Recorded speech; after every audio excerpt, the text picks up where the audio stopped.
तो स्टूडेंट्स, ये Indian history का 34वां पार्ट है। और चलिए हम और भी महत्वपूर्ण तथ्यों को लेते हैं जो कि एग्जाम के दृष्टिकोण से बहुत ही महत्वपूर्ण है। तो बताइए, अशोक के समय में मौर्य साम्राज्य में प्रांतों की संख्या 5 थी और प्रांतों को चक्र कहा जाता था। प्रांतों के शासक को क्या कहा जाता था?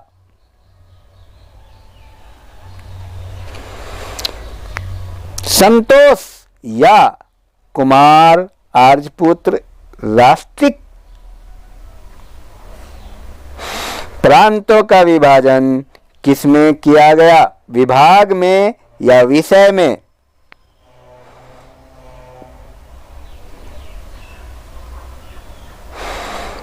प्रशासन की सबसे छोटी इकाई क्या थी? विषय या ग्राम?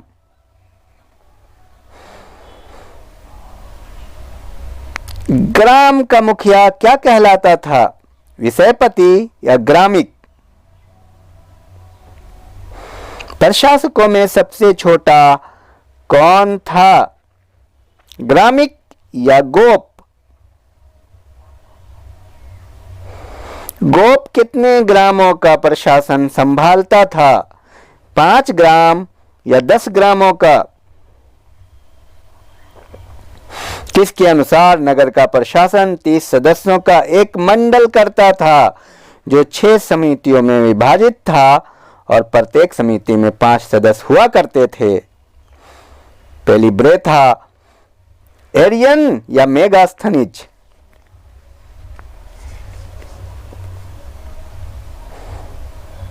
किस अभिलेख को रानी का अभिलेख कहा जाता है? पाटलिपुत्रा का अभिलेख या कौशाम्बी अभिलेख? अशोक का सबसे छोटा अभिलेख स्तंभलेख कौन है?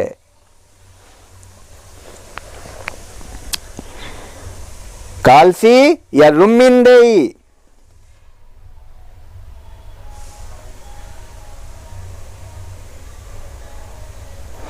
किस अभिलेख में लुम्बिनी में धम्म यात्रा के दौरान अशोक द्वारा भू राजस्व की दर घटा देने की घोषणा की गई?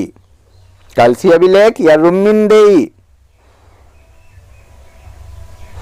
अशोक का सबसे लंबा अभिलेख कौन है? 5वां या 7वां? सभी मनुष्य मेरे बच्चे हैं किस पृथक शिलालेख में इसका वर्णन है? द्वितीय या प्रथम पृथक शिलालेख? अशोक का कौन सा अभिलेख ग्रीक एवं आरामाइक भाषा से प्राप्त हुआ है? लौरियानन या शारेकुना कंधार?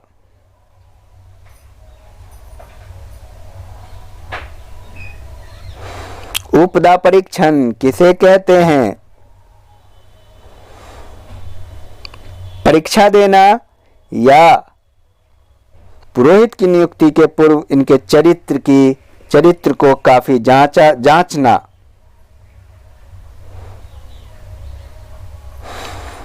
सम्राट की सहायता के लिए जो मंत्री परिषद होती थी उसमें सदस्यों की संख्या कैसे हुआ करती थी? 10, 15, 25 या 12, 16, 20?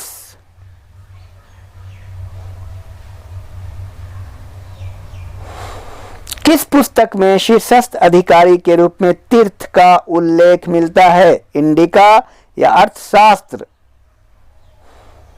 तीर्थ को क्या कहा जाता था? सेनापति या महामात्र? तीर्थ की संख्या अर्थात महामात्र की संख्या कितनी थी? 20 या 18?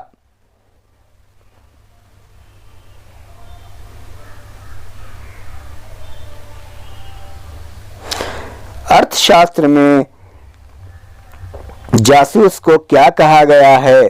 पन या चर?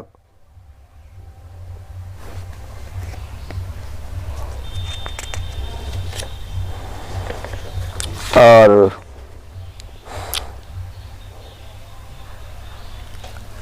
अशोक के शिलालेख की खोज फैनथेलर ने कब की थी? 1850 में या 1750 में? तो ये रहा कुल मिलाकर के अशोक का ये महत्वपूर्ण तथ्य हिस्ट्री से संबंधित, और ये बहुत ही महत्वपूर्ण है। Thank you very much.